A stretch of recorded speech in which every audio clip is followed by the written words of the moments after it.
Hello, my name is Sarah Groth. My pronouns are she, her, hers, and I'm one of the therapists here at Sage Therapy Chicago.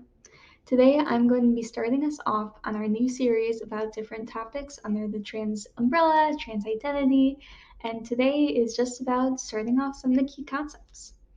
About 0.6% of adults in the US, roughly a little over 1 in every 200, identifies as transgender. And this number has been steadily growing. We see with younger generations, more and more folks are identifying as transgender.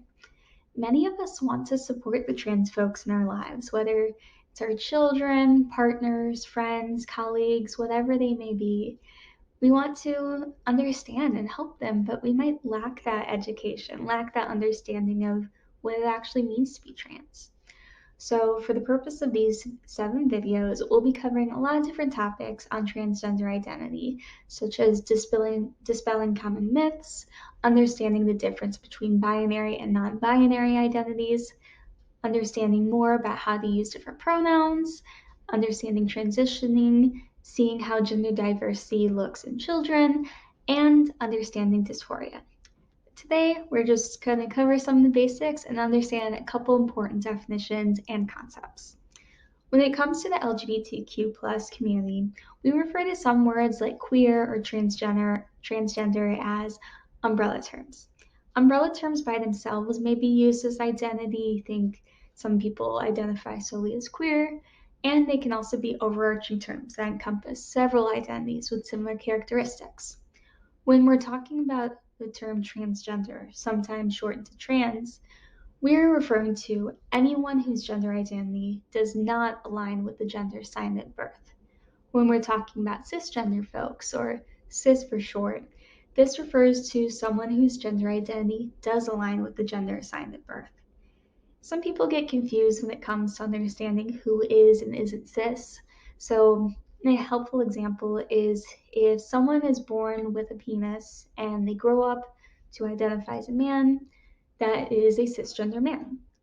If they grow up to identify as a different gender than they were assigned at birth, then they would be transgender.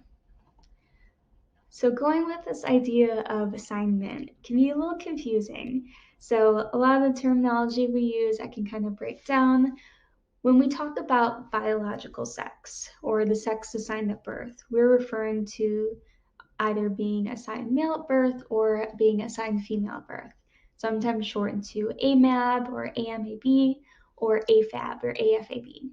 This information is really important in some medical settings where certain conditions may be tied to specific assigned sexes. It's not so helpful, however, in social settings. It is never a good idea after someone tells you that they're trans to ask, well, what were you assigned at birth? What do you have down there? In the past, you might have heard people, and still today, some people use terms like FTM, female to male, or MTF, male to female, to refer to their gender assigned at birth or their sex assigned at birth.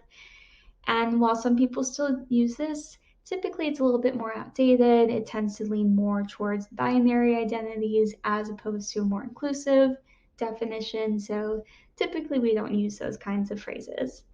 It's important to know too when we talk about this idea of sex and assigned sex that even what we consider biological sex isn't binary. There are folks who are intersex, who are born with chromosomes, gonads, and genitalia not typical of either a female or male body. Sometimes they may have characteristics of either in both female or male. Sometimes they may not have specific characteristics that are typical. This may sound really strange, maybe rare to you, but intersex folks are a lot more common than you'd think. Roughly 1.7% of all people are intersex, whether they may even know it or not.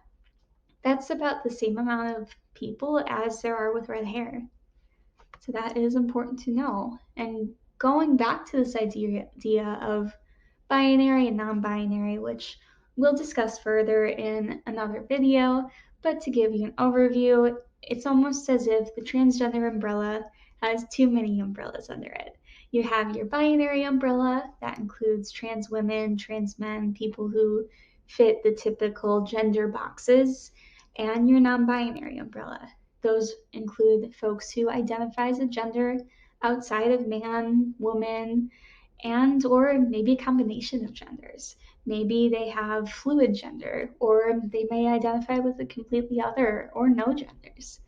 This is important to know that some folks who identify as non binary do not identify as trans, though most folks who are non binary do. So that's why we include them in our umbrella, but also know that it's okay if someone chooses not to identify as trans.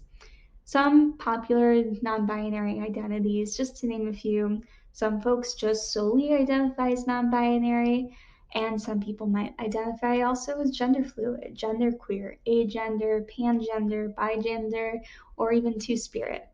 If any of these words kind of pop up at you as something you've never heard before, there'll be a couple resources at the end of today that you can use to kind of look up some of the different terms and different identities around non binary identity. Some other key concepts before we wrap up for today include transitioning. Another thing we'll go further into in another video, but this refers to a process by which a person comes to outwardly express their gender identity. There's social, medical, and legal types of transitions, and it's important to note that transitioning is subjective. Some people will have very different experiences in their transition than other folks, and that's totally okay. It's also important to know the difference between gender identity and gender expression, which does kind of feed into this idea of transitioning. So, gender identity refers to your internal conception of your gender. That's how you view your gender, how you experience your gender, how you feel it, as opposed to gender expression, which is, as it says, how you express your gender. The clothes you wear, the way you talk, the way you stand, the way that you might put on makeup or do your hair, those all feed into this outward external view of your gender expression. Last, another key thing that we will cover further later is this idea of dysphoria. Dysphoria, sometimes known by medical terms as gender dysphoric disorder, refers to the distress related to incongruence between one's gender identity, that internal feeling of their gender, and the sex they were assigned at birth. This might be experienced in different ways, different degrees by different people, but it is a very common thing to experience in the trans community, and we will go more in depth about that later on.